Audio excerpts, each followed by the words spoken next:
If you want to give your character a happy expression, what's the first thing you would do? I would guess you would move the corner of the mouth a little further outwards, backwards, and also a little further upwards. Of course, the reason why the lips actually can move is because of all the muscles surrounding the lips. There's one basically for the puckering of lips, and then we have quite a lot that sort of spread out over the rest of the face, even going over to the neck to make your mouth move in various different ways. Also, if you want to follow along, there's a download link for this file in the description. Let's add the eyes into it as well. Hide the hair with shift left click on this eye real quick, shift A to mask the top half of the eye. Control I to invert the selection, and then we can move the eyelid, the lower eyelid, just a little bit higher. There you go. Push it out again so that it doesn't go through the eye.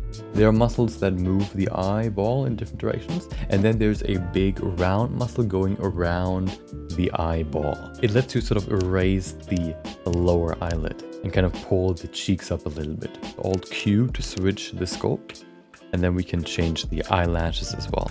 But there's one more thing we should probably include. Let's grab the inflate brush, hover over the face and press Alt Q to switch back to the face. And then we can add a little bit more volume on the cheek around the mouth corner. Which brings us to the first, what I like to call principles of facial expressions. We can also use the grab brush and push the cheek a little bit further forward. The first principle is the principle of layers. The face is made out of multiple layers: the bone layer, the muscle layer, the fat layer, and the skin layer, and all these layers interact with each other and work with another to create the facial expressions and how they look in the end. So for example, if you smile, the corner of the mouth gets pulled back by the muscle layer, and because the fat layer is in between the skin and muscle layer, it gets pulled up as well, and we get these nice round cheeks basically. The most important fat pads in the face are the ones in the cheeks. There are a few more. Most of them are underneath the muscles. They have an impact on the volume. For example, the ones sort of filling the eye hole. But for facial expressions, especially the ones in the cheeks are the most important ones. What you could do now is we could use the elastic deform again, and we could move the eyebrows up. But that goes against the principle of layers. The eyebrows don't have a lot of fat. They have the muscle layer, and then they have the skin layer. Of course, what we have underneath is bone. We basically slide the skin over the bone. The bone stays in place, but the skin moves upwards. We can only really move it by going to the eyebrows and then moving the eyebrows a little higher. Because we do this, we have these folds above the eyebrows. And that is being created by the principle of constant volume. The face has a certain, of course, volume or a certain shape. The volume that is here on over the eyebrows has to stay the same when it comes to the amount I get. Which means that if you do this, it's not just going to slide the eyebrows upwards. You can see it creates these folds above the eyebrows. You can see the same when you, for example, smile. You can see the cheeks get sort of puffy because the volume stays the same. It just kind of gets pushed together. Another good example for volume preservation is when you smile, the nose also gets stretched, because smiling kind of stretches the face upwards a little bit, which also includes the nose. Let's create another facial expression. Let's create disgust. The way you could look disgusted is by moving the nose a little higher, the nostrils, doing this. Kind of look like, what are you doing there? Or whatever, you know? So you would basically raise the nostril. There's a muscle that is connected to the nostril and also the lips. It also moves the lips up. Fun fact, you cannot move the lips up without moving the nostril up as well, which also includes where you cannot move the nostrils up without doing this, without frowning your eyebrows. There are 3 muscles in the eyebrows which make it so you can frown. The structure before, if you raise the eyebrows, of course, is staying constant because of the bone, but if you do this, the muscles here bunch up because it kind of gets crunched together. So here now for the eyebrows, we need to create, or we need to add more volume.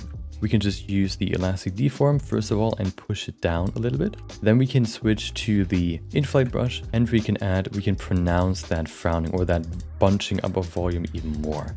Another thing, because you do this, you can see it creates these creases. You can see it here as well, because the volume above the nostril is being pushed together. So it has to go somewhere, so it creates folds again. If you want to make it a little bit more distinct, you can switch to the crease brush. You can just click the sculpt level button here. You can use the crease brush again. But there's one thing you need to keep in mind. If you add these folds here, or these sort of creases, once again, keep in mind the principle of constant volume. if you remove volume, it has to go somewhere. So the easiest way we can bring back the volume that we remove with this creasing is going back to the inflate brush and adding more volume here in between the creases. So basically, if you remove, you also add back somewhere else where it basically has space to be.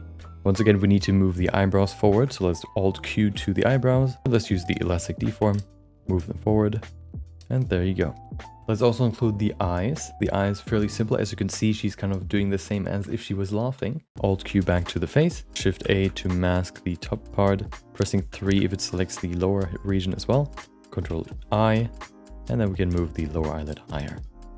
We do the same for the eyelashes. Alt Q and moving them higher. For some reason, it doesn't show it here. So we have to kind of guess how high we need to push them. But there's one more thing. Once again, the principle of constant volume is also in effect on the cheeks once again, because you move them up, there's more volume here, and that volume has to kind of transition over to the sides here, which is where these folds come in. The next one we already included, which is the principle of unity. The principle of unity basically says if you want to create believable and emotive facial expressions, you would want to include all the major parts of the face. Of course, we have the ears and other stuff, but those are not really that, they don't move that much. Now let's go to up here and remove this X. So we remove symmetry, grab the elastic deform brush, and then move this nostril here a little higher, this eyebrow a little lower, and then move this eyelid here a little higher. Well, that basically is the last principle, the principle of asymmetry or randomness. Of course, your face in general is symmetrical, but you have random asymmetries that are sort of put in your face, which also include facial expressions. Adding just a few differences on both sides of the facial expression makes it look more emotive and more natural. So the 3 principles that you should always keep in mind if you create expressions are the principle of layers, the principle of constant volume, the principle of unity, and the principle of randomness. If you keep these in mind, I think it's easier to analyze the expressions in reference images easier, and also understand why they work the way they do and how you can implement them in your own pieces or for your own characters. So if you want to practice these expressions, there are quite a few interesting and fun ways you can do that. First of all, just creating the basic facial expressions that exist, which are surprised, happy, sad, angry, and disgusted at least once, so that you basically cover all the movements that your face can make. These basically cover all of those. What you can do then afterwards is you can increase the intensity of those facial expressions. You can probably increase the extremity or the level of expression even more, maybe even over exaggerated, and then you can do one that is very subtle, just to kind of learn the intricacies of those movements a little bit more. And then you can do one more thing which is even more fun. You can combine those basic expressions with different feelings. So you could have like a smile and be happy, but you can also be sad at the same time. How would that expression look like? You're disgusted, but you're also kind of laughing about it, or you're happy about it. What would that look like? Combinations of expressions and feelings to create unique looking expressions. This can sort of practice your understanding of the principles and kind of help you understand how everything works. These principles of course help you in general, but what if you want to learn a little bit more about the actual anatomy of the face? I have a few resources that you can go for, I guess, if you want to learn more in depth about all the things. The first one, of course, is a mirror that you can just keep on your desk, and you can observe how your face moves when you do different expressions. That can also be in combination with the next one, which is the Anatomy of Facial Expressions book. Looks like this. And this one basically covers everything that you would want to know about facial expressions. It goes over all the muscles that are in the face, what they do, and how they affect the volume of the face. Another one that is also included in that book is the facial action coding system. That one is basically a list of all the movements that the face can make. This one is very useful if you want to just kind of learn what movements there exist and also learn which muscles are basically doing that. I have another link that I'm going to put in the description about that. And the last one is my Pinterest board. I have gathered quite a lot of references, whether it's for characters, whether it's for facial expressions, whether it's for anatomy, and I have all of those in different boards on Pinterest. If you're ever looking for references, you can probably find them there. I'm going to link that in the description as well. If you have any more questions, make sure to put them in the comments. Make sure to check out one of these other 2 videos. Until next time, see ya!